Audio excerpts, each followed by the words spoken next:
Here we are in Jennifer's garden to have our great debate. Exactly. About how to deal with insects on your plants. Maybe we'll deal with diseases some other day. Oh, absolutely. And I'm really happy that we searched my whole garden. We couldn't find any insects. None. Is that kind of cool? I mean, that's way cool. Actually, there were some Japanese beetles over there. And they had just emerged. They have, but you had already applied something that knocked them flat. I did. I used a systemic insecticide on them because I knew they were coming. And you spray the leaves. I sprayed the leaves, and it's absorbed in the leaves. And so when those Japanese beetles, the first ones that emerged, ate the leaves, it killed them. And remember, we looked at them earlier, and we said, "Oh, here's a whole bunch." Yeah. And we came back, and they were all gone. They had dropped to the ground because they ate leaves that had been treated. And that's one approach to dealing with insects, which is and that's a synthetic, I assume. It is. It is. Synthetic product. You can go the synthetic route, you can go the organic route, and here are a couple of organic products. Like, okay, let's say you've got slugs, and this is Sluggo Plus, and this is iron phosphate. Right, and with spinosad in it. So it takes care of slugs and also the insects that are crawling around on the ground and eating it.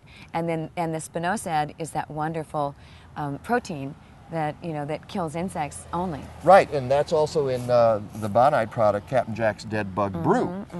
And this is a way you can go, but you got to remember that even if you're using organics, they're toxic. They're toxic to something. You know? So we always say, well, I say, RAFLD.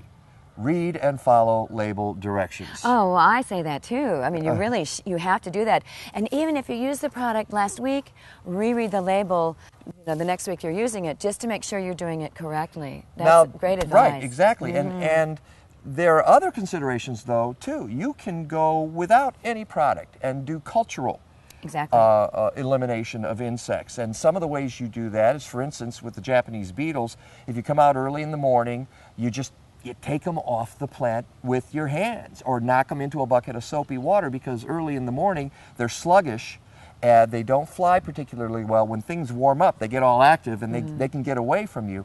And they have a weird tendency when you disturb them to fly straight down. So if you've got that bucket of soapy water, chances are they're going to fly right into it. Or you can just crush them with your finger. A lot of people are squeamish. They don't want to do that. A lot of people. You know, let's say you have cucumber beetles. A cultural control might be to put row covers on.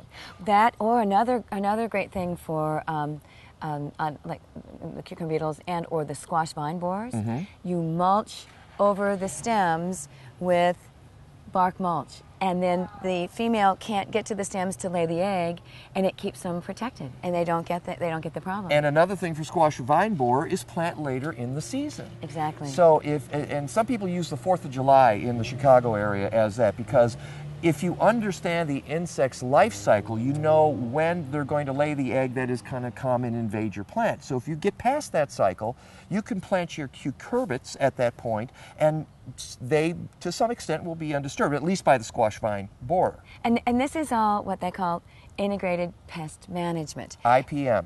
And you go out and you scout. When they say to monitor, that means you're scouting. And you check your plants or your crops, and you check them on a regular basis, and you monitor to see if they have insects. And then you use less chemicals, you use less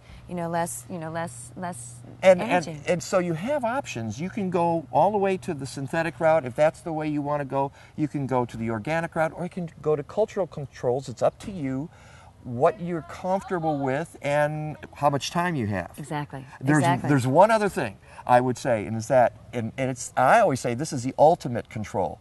If you have Japanese beetles and you don't want Japanese beetles, maybe you shouldn't plant so many roses. Well, you could use different plants. That's valid. That's very valid.